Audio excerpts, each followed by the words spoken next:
এদেরকে আইসোলেট করো, এদেরকে ডিটেক্ট করো, ডিটেন করো। বাংলাদেশিরা এখান থেকে এখানে ঢুকে সেই ফ্রি হ্যান্ডটা ছিল, ফ্রি হ্যান্ডটা আস্তে আস্তে বন্ধ হয়ে যাচ্ছে। প্লাস ফেভারেবল গভর্নমেন্ট এখানে নয়, ফেভারেবল অ্যাডমিনিস্ট্রেশন নয়। সবচেয়ে বড় কথা, ধরলে পরে খাল খিচে নেবে। এদের সব মুখে ন জগতং মারিতং, 2 ঘন্টায় কলকাতা দখল করব, অমুক করবো তমুক করবো। আসল সময়ে কিন্তু এরা লবডঙ্কা। ওরা কিন্তু ওয়েস্ট বেঙ্গল বলে, আর আমরা কি বলি? আমরা বলি বাংলা। এখন অবশ্য সেটা বাংলার বটা গেছে তো, আর জয় বাংলাগুলো, পশ্চিমবঙ্গীয় জয় বাংলাগুলো এখন আস্তাকুড়ে গিয়েছে। আর ওই যে সেই পাগলি বুড়ি চেঁচাচ্ছে, নাচ মেরি বুলবুল তেরা পয়সা মিলেগা, আর বুলবুলও নাচতে শুরু করেছিল। এখন বুলবুল তো বোঝেনি যে এখানে প্রপার ইলেকশন হলে বুলবুলের অবস্থা কি দাঁড়ায়। পশ্চিমবঙ্গে ভোট করা হতো, এটা কিন্তু কমিউনিস্টদের অবদান, এবং কমিউনিস্টদের মেধাবী ছাত্রী হচ্ছে মমতা ব্যানার্জি। এবং মমতা ব্যানার্জির মতো একজন অসৎ এবং নীতিহীন নেত্রী এবং তার দলের তো একমাত্র নীতি হচ্ছে আপনা ধান্দা জিন্দাবাদ, ব্যানার্জি পরিবার জিন্দাবাদ।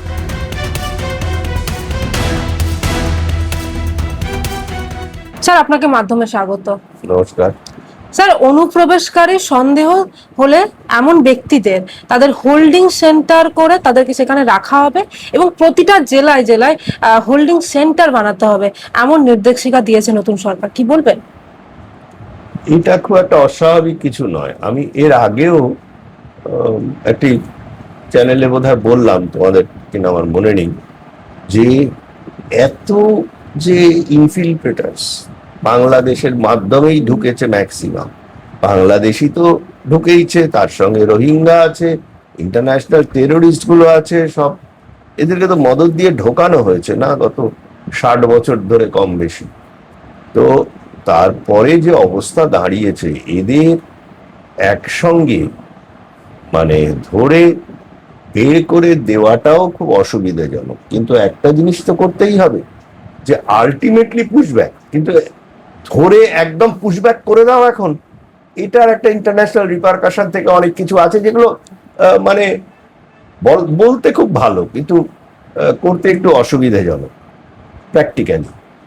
কিন্তু যেটা করতেই হবে, যেটা আমাদের রাজ্য সরকার এখন ডিসিশন নিয়েছে কারেক্টলি, সেটা হচ্ছে যে এদেরকে আইসোলেট করো, এদেরকে ডিটেক্ট করো, ডিটেন করো। তারপরে 3D সিস্টেমে ডিটেক্ট করলে তাদেরকে, তো তাদের ডিটেক্ট করলে তাদের আইসোলেট করে ডিটেনশনের প্রশ্ন থাকে, সেই ডিটেনশন ক্যাম্পগুলো তৈরি করছে। এরপরে সুবিধে মতো ডিপোর্ট করবে, এবং ডিপোর্ট হওয়ার আগে অবধি কি হবে, কোন রকম তুমি কোনো সুবিধে পাবে না আমাদের সরকারের থেকে, দেশের থেকে কোনো সুবিধে পাবে না তোমরা। দেশের মানুষরা তাদের গণতান্ত্রিক পদ্ধতিতে তাদের যে মানে দেশ কিভাবে চলবে, কিভাবে চালানো হবে, সেই প্রক্রিয়ায় অংশগ্রহণ করবে ভোটার হিসেবে, সেই সুযোগটা তোমরা পাবে না। এবং দ্যাট ইজ ফর পার্মানেন্ট, কারণ তোমরা বিদেশি নাগরিক। হ্যাঁ, সিএ ব্যাপারটা আলাদা, তো সিএ এর মধ্যে তো আর এরা পড়ে না, তাহলে ডিটেক্ট করে ডিটেনশন করা হয়। কাজেই ডিটেনশন স্টেজটা অব্দি এখন এরা এগোচ্ছে, তারপরে সুযোগ বুঝে সেটা আলটিমেটলি ডিপোর্টেশন হতেই হবে, এখন সেটা স্বেচ্ছায় হোক বা ফোর্সফুলি হোক। স্যার, তারপর দেখলাম এই ঘোষণার পরেই আমরা দেখলাম হাকিমপুর বা স্বরূপনগর, এই যে বাংলাদেশের বর্ডার এলাকা, এখানে ভিড় বাড়ছে, যেটা এসআইআর এর সময় আমরা দেখতে পেয়েছিলাম, এখন আবার ভিড় বাড়ছে। দেখো, আমার যথেষ্ট বয়কনিষ্ঠ এক নাম করা সাংবাদিক, তো সে একটা খুব সুন্দর আর্টিকেল লিখেছিল। আমি বলেছিলাম ওকে যে তুমি ইন্টারন্যাশনাল অনেক প্রাইজ পেতে পারতে এই আর্টিকেলটার জন্য। আমাদের পোড়ার দেশ, আর এই পোড়ার বাংলা নিউজ পোর্টালে এখানে এই জন্য এর কদর হয় না। এত সুন্দর এই হাকিমপুর দিয়ে, তো সেটা আমার মনে আছে ভোটের আগে যখন পুরোদমে এসআইআর চলছে এবং এগুলো সব ডিটেক্ট হচ্ছে, তখন একদল কিন্তু অলরেডি বাংলাদেশে চলে গেছিল, তাদের ওপরে ওই আর্টিকেলটা ছিল। এই যে এই বনগাঁ বর্ডারের এই যে জায়গাটা, হাকিমপুর দিয়ে, বসিরহাট। তারপরে তোমার বসিরহাটের ওই দিকটা, তারপরে বনগাঁর ওদিকে তোমার এটা কি বলে ওই যে আমাদের বেনাপোল পেট্রাপোলের ওই ওই লাইনগুলো, এইগুলো দিয়ে না ম্যাক্সিমাম পেনিট্রেশন যেমন হয়েছিল, আবার বেরিয়ে যাওয়াটাও হচ্ছে। পেনিট্রেশন বহু জায়গা থেকে বেআইনি ভাবে কাঁটাতারের বেড়া না থাকার সুযোগে, এবং বেশ একটা বড় সেকশন ছিল যারা এইসব এই গরু পাচার, কয়লা পাচার, বিভিন্ন রকম যেসব আমাদের মানে দুর্নীতি এবং অসামাজিক কাজকর্ম করত বাংলাদেশিরা এখান থেকে এখানে ঢুকে, সেই ফ্রি হ্যান্ডটা ছিল, ফ্রি হ্যান্ডটা আস্তে আস্তে বন্ধ হয়ে যাচ্ছে। প্লাস ফেভারেবল গভর্নমেন্ট এখানে নয়, ফেভারেবল অ্যাডমিনিস্ট্রেশন নয়, সবচেয়ে বড় কথা, ধরলে পরে খাল খিচে নেবে। তো এমতাবস্থায় আমি একটা জিনিস মনে রাখবে, দেখেছি যে বিভিন্ন জায়গায় লিখেছি, এই বাংলাদেশি বদ রক্তগুলোর মুশকিল হচ্ছে কি এরা দাঙ্গা করতে পারে, এরা এক কাঠা হয়ে হিন্দুদের মারা, হিন্দু মেয়েদের ওপরে অত্যাচার করা এবং হিন্দুদের ধন সম্পত্তি লুট করতে পারে, কিন্তু স্ট্রেট ফাইটে এরা কোনোদিন যায় না, যেই জন্য কোনো খেলার মাঠেও এরা পারে না। এদের সব মুখে ন জগতং মারিতাম, 2 ঘন্টায় কলকাতা দখল করব, অমুক করব, তমুক করব, আসল সময়ে কিন্তু এরা লবডঙ্কা, এবং সবসময় দোষ দেবে অন্যের ঘাড়ে। তো কাজেই এদের যহ পলায়তি সজীবতি, সেই নীতিতে, কারণ বাংলাদেশে তো এদের সব আছে, ঘর সংসার আছে, ইয়ে আছে, টাকা পয়সা আরো বেশি রোজগার করার জন্য এখানে এসছে। এখন কিন্তু আস্তে আস্তে দেখা যাবে যারা এখনো ধরা পড়েনি তাদের মধ্যে একটা বড় সেকশন মনে হয় লাস্ট মোমেন্ট অবধি যারা লড়তে পারে, সেটা হচ্ছে বাংলাদেশের এবং এখানকার আন্ডারওয়ার্ল্ডের দুষ্কৃতীরা, যারা তাদের এই বৃত্তিটা চালিয়ে যেতে চায় আমাদের ইন্টারন্যাশনাল যে বর্ডার বাংলাদেশের সঙ্গে, সেটাকে ব্যবহার করে তারা আপ্রাণ চেষ্টা করে, স্মাগলাররা যেমন করে, ইন্টারন্যাশনাল স্মাগলাররা, তাদেরকে সেভাবে স্পট আউট করতে হবে। কিন্তু সাধারণ মানুষ, চল দল বেঁধে চল, কলকাতা যাই, চল দল বেঁধে চল ওয়েস্ট বেঙ্গলে গিয়ে, ওরা কিন্তু ওয়েস্ট বেঙ্গল বলে, আর আমরা কি বলি, আমরা বলি বাংলা। এখন অবশ্য সেটা বাংলার বটা গেছে তো, আর জয় বাংলাগুলো, পশ্চিমবঙ্গীয় জয় বাংলাগুলো এখন আস্থা করে গিয়েছে, আর ওই যে সেই পাগলি বুড়ি চেঁচাচ্ছে নিজের মতো, সে জাগে। এখন পশ্চিমবঙ্গ সরকার যেটা করেছেন, যে এই ডিপোর্টেশন ক্যাম্প, এটা তো অত্যন্ত জরুরি ছিল যে এদেরকে আইসোলেট, ডিটেক্ট করার পরে যে আইসোলেশনটা হবে, তার জন্য একটা ডিটেনশন ক্যাম্প লাগবে। এরকম বিভিন্ন জায়গায় জায়গায়, জেলায় জেলায় এরা ডিটেনশন ক্যাম্প করছে, আর ডিটেনশন ক্যাম্প দেখেই প্রথম লট কিন্তু ভয়ে পালাচ্ছে। পালাতে এদের হবেই, আগে গেলে ভালো, পরে গেলে আরো ভালো। মানে এসআইআর এর সময় এত ভিড়, আবার এই হোল্ডিং সেন্টার বলার পরে আবার এত ভিড়, আবার হোল্ডিং সেন্টার থেকে যখন ডিপোর্টেশন শুরু হবে তখন আবার ভিড় হবে, এই ভিড়গুলো চলতেই থাকবে।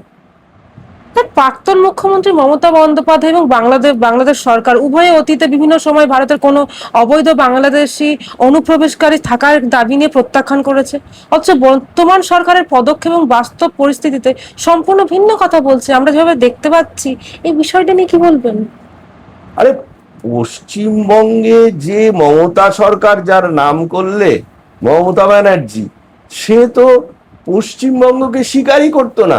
সে ভারতের প্রধানমন্ত্রী, ভারতের সংবিধান, ভারতের তোমার গৃহমন্ত্রী, তাদেরকে স্বীকারই করতো না।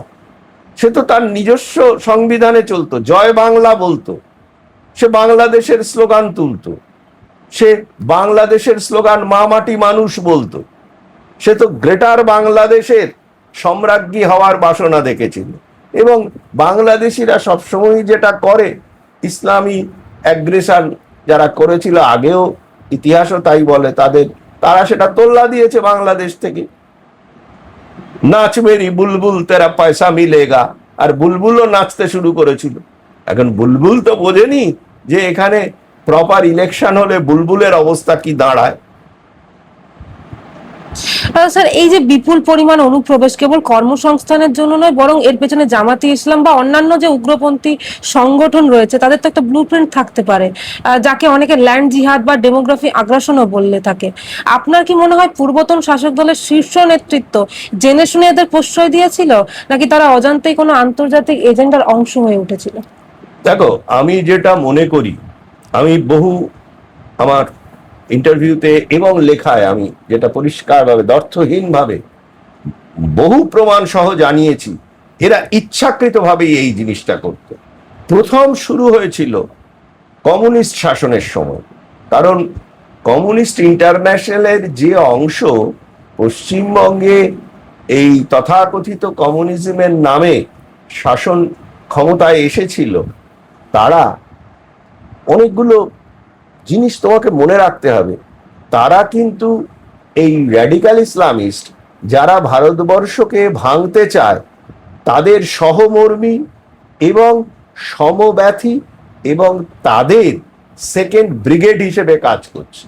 আমি তোমাকে একটা কথা বলি, যে এই যখন পুলওয়ামাতে বেছে বেছে ধর্ম বেছে তাদের মানুষকে হত্যা করা হলো, সেটা ধর্ম বেছে করা হয়নি বলে এই কমিউনিস্টরা কিন্তু তাদের বক্তব্য রেখেছিল। এবং ইউনাইটেড নেশনসে ভেরি রিসেন্টলি যখন সেটা নিন্দাসূচক প্রস্তাব নেওয়া হলো, সেই বিষয়ে পাকিস্তান অবজেকশন দিল এবং সেখানে সাইট করা হলো যে ভারতীয় বহু রাজনৈতিক নেতৃত্ব, এদেরকে তো ফুলিয়ে ফাঁপিয়ে রাজনৈতিক নেতৃত্ব হয়, পশ্চিমবঙ্গে সিপিএম এর ভোট পার্সেন্টেজ কত, কিন্তু এই তথাকথিত আরবান নকশাল কমিউনিস্টদের দ্বারা পরিচালিত যে বাংলা চ্যানেলগুলো, হ্যাঁ, সেই চ্যানেলগুলোর দিকে তাকিয়ে দেখো, এই কমিউনিস্টরাই সব জায়গায় আলো করে বসে থাকে এবং তাদেরকেই ম্যাক্সিমাম সময় দেওয়া হয়, মানুষকে আসলটা জানতে দেওয়া হয় না। আমি এই জিনিসটাও জানিয়ে দিলাম যে ইউনাইটেড নেশনসের সেই প্রস্তাব থেকে ভেটো পাওয়ার অ্যাপ্লাই করে চীন ওই পুলওয়ামাতে যে মানে ধর্ম বেছে বেছে হত্যা করা হয়েছে সেই জায়গাটাকে মুছে দেওয়ার দাবি তোলে এবং তার ভেটো পাওয়ারের বলে সেই ব্যাপারটা মুছে যায়। এটা কিন্তু নেই এখন। ভারতবর্ষ যে ইন্টারন্যাশনাল জেহাদি ইসলামী ফোর্সের কবলে পড়েছে, তার ওয়ান অফ দ্য ক্রীড়নক হচ্ছে এই সব কমিউনিস্ট গ্রুপগুলো। কোনো কমিউনিস্ট সে ইলেকশনে পার্টিসিপেট করুক না করুক, আগে দেখো এই যে কমিউনিস্টরা প্রথম যখন আসে তারা ইলেকশনে লড়তে চায় না, তারপরে তারা ইলেকশনের পার্টিসিপেট করে, তারপরে তারা ইলেকশনকে রিগ করে।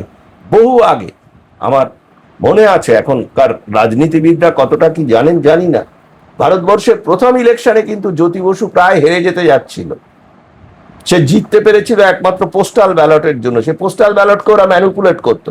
সেই ওয়েস্ট বেঙ্গলে যে পোস্টাল বলে ব্যালটের ম্যানিপুলেশন, সেটা গত 2026-এর রেজাল্টেও দেখা গেছে।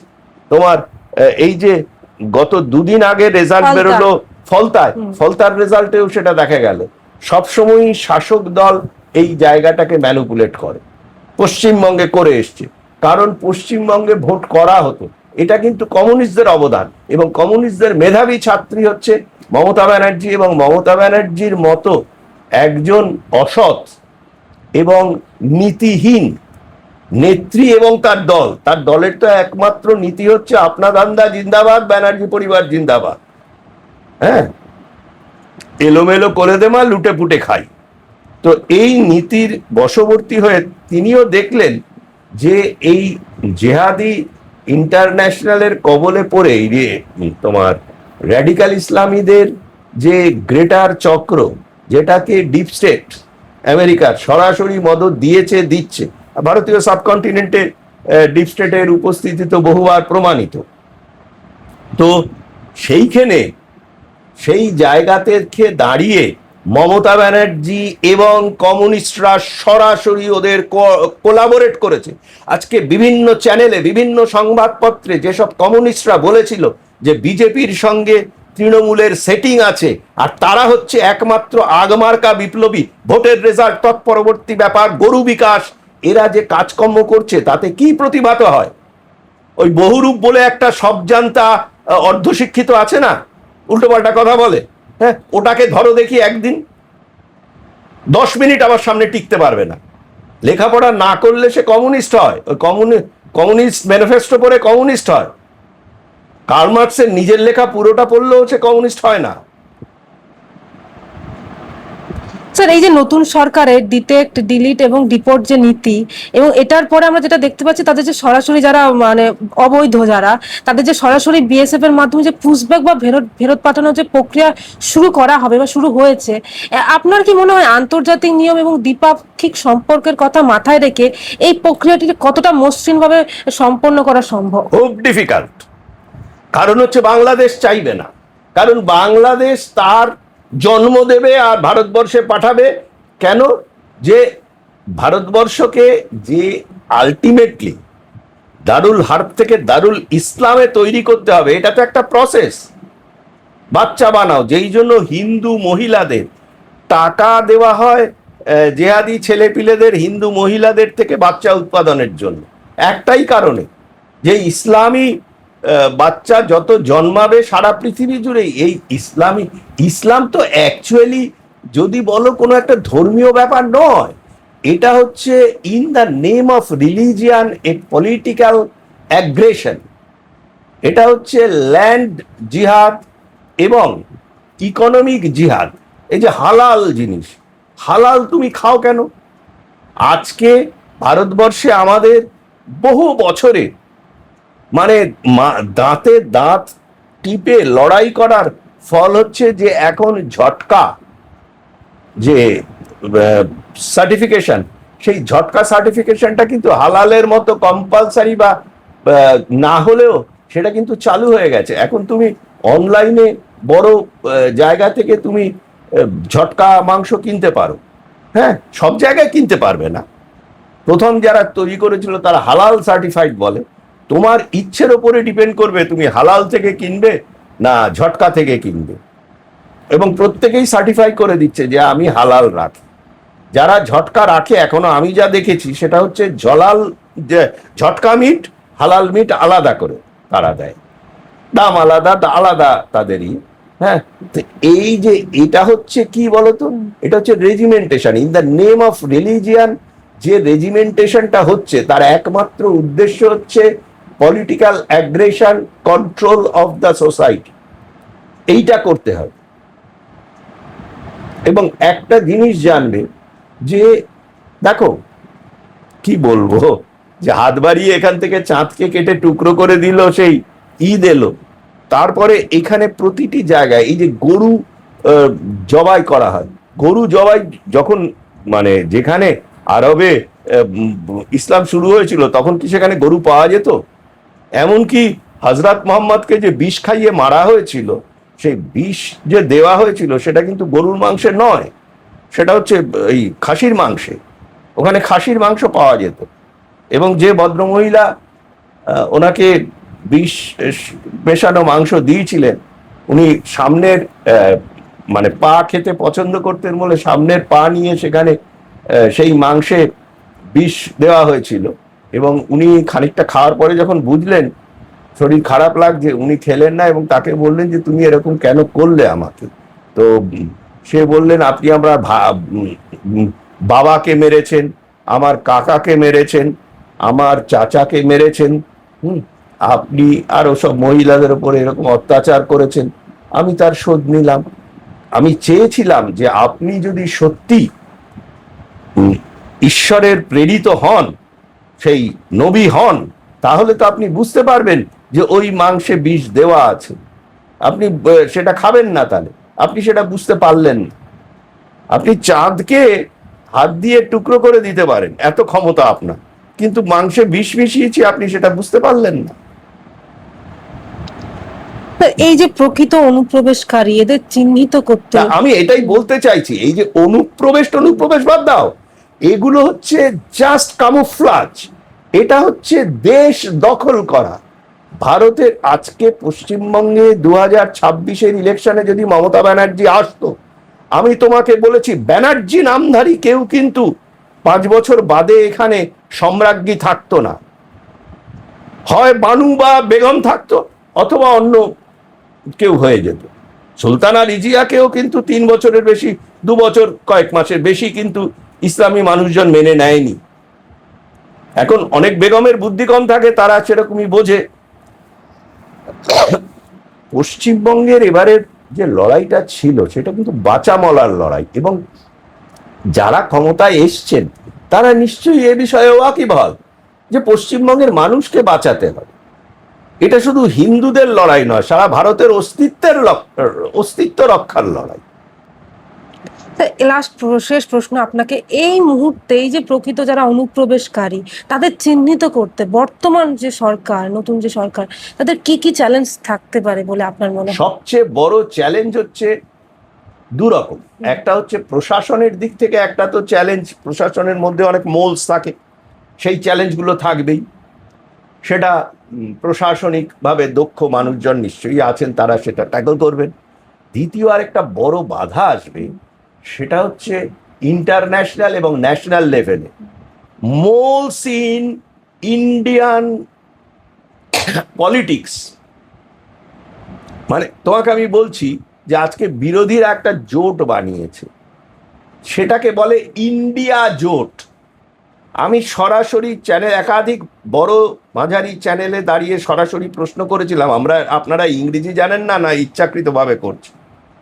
কতগুলো জার্গন ওয়ার্ডগুলোকে নেওয়া হয়েছে, নিয়ে ইন্ডি অবধি তৈরি হয়েছে, তারপরে লাস্ট এটা হচ্ছে অ্যালায়েন্স, মানে জোট। তাহলে ইন্ডিয়া জোট এই কথাটার কোনো মানে হয়? ইন্ডি জোট জোট, এটা যখন বলেছিলাম অন্য জায়গায় চলে যায়, কারণ কোনো এইসব চ্যানেলগুলোর যারা সঞ্চালক সঞ্চালিকা থাকেন তাদের বিদ্যা বুদ্ধির দৌড় এমন নয় যে ওই কথাটার জবাব দিতে পারবে। অনেকে তো আমাকে দিতেই চাইতো না, অবভিয়াস রিজনে। সে যাদের কন্ট্রোল করতে না পারবে, হ্যাঁ, আলিমুদ্দিনে চা দেওয়া কোনো মাস্টার মশাই হওয়া, বড় বিশাল অধ্যাপক, বিশাল সেফোলজিস্ট, হ্যাঁ, তাদের নেবে। তো এতে তো এই হবে, আর কি হবে? তোমাকে একটা কথা বলি, যে এগুলো দিয়ে সবচেয়ে বড় বাধা হচ্ছে এই রাজনীতিকরা, যারা ভেতর থেকে, সিস্টেমের ভেতর থেকে, ভারতবর্ষ তাদের বড় কথা নয়। তোমাকে এক একটা রাজনীতিকের এক্সাম্পল দেব, তুমি ভাবতে পারবে। এই যে আজকে মুজাফফর আহমেদের কথা বলা হয়, চট্টগ্রামে রয়ে যেতে পারলো না চট্টগ্রামের লোক, সেটা করেনি। ইলা মিত্রর কথা আমি বহুবার বলেছি, লিখেছি। হ্যাঁ, এরা হচ্ছে কমিউনিস্ট, এরা আমাদের দেশে বিপ্লব করে। রাহুল গান্ধী কোথায় ছিল যখন ভারতবর্ষ ট্রাবলে পড়েছিল? রাহুল গান্ধী এমনকি যখন পাকিস্তান গুপ্ত ওয়ার শুরু করেছে, বারবার রাহুল গান্ধী ভারতবর্ষের ইন্টারেস্টকে স্যাবোটাজ করেছে। কি করেছে? আজকে রাহুল গান্ধীর মা যখন ডিফ্যাক্টো প্রাইম মিনিস্টার ছিলেন, ডিজুরি নয়, ডিফ্যাক্টো প্রাইম মিনিস্টার, তো বিদেশি রাষ্ট্রনায়করা এসে প্রথমে ওর সঙ্গে দেখা করতেন, তারপরে প্রধানমন্ত্রীর সঙ্গে দেখা করতেন। তো সেই ভদ্রমহিলা সাংবাদিকদের বলতেন, 10 minute, no political question. Then who hell you are? The Congress chairperson whom I am not to be asked any political question. তো এই হচ্ছে এদের বিদ্যা বুদ্ধির দৌড়। এটা হয়তো বর্তমান যে শাসক দল এনডিএ জোট আছে তাদের পক্ষে খানিকটা রাজনৈতিকভাবে সুবিধে, কিন্তু এর সঙ্গে একটা কশাসনেসও দরকার, যে ভারতবর্ষের ইন্টিগ্রিটি কে এন্ডেঞ্জার করার জন্য ফ্রম দ্য ভেরি বিগিনিং, আমি এখন আর বলছি না, সুযোগ নেই তোমার এখানে, যে বারবারই তো এক কথা বলে লাভ নেই, যে ভারতবর্ষ যখন ত্রিখণ্ডিত হয়ে স্বাধীনতা পেল, তারপরে ভারতবর্ষের যে বড় খণ্ডটা, সেটা প্রথম যাদের হাতে গিয়েছিল তারা ডেলিভারেটলি এখানে আরো ভাঙার রাস্তা খুঁড়ে রেখে দিল। সেই খোঁড়া রাস্তাকে এখনো মেরামত করে যাচ্ছে ভারতবর্ষের জনসাধারণ। কতদিন করতে পারবে সেটা ভারতবর্ষের জনসাধারণের উপর ডিপেন্ড করবে। তবে আলটিমেটলি কিন্তু শক্ত হাতে হাল না ধরলে, সমস্ত সাপগুলোকে গর্তের মধ্যে কার্বনিক অ্যাসিড দিয়ে না মারলে পরে ভারতবর্ষ কিন্তু সেফ নয়।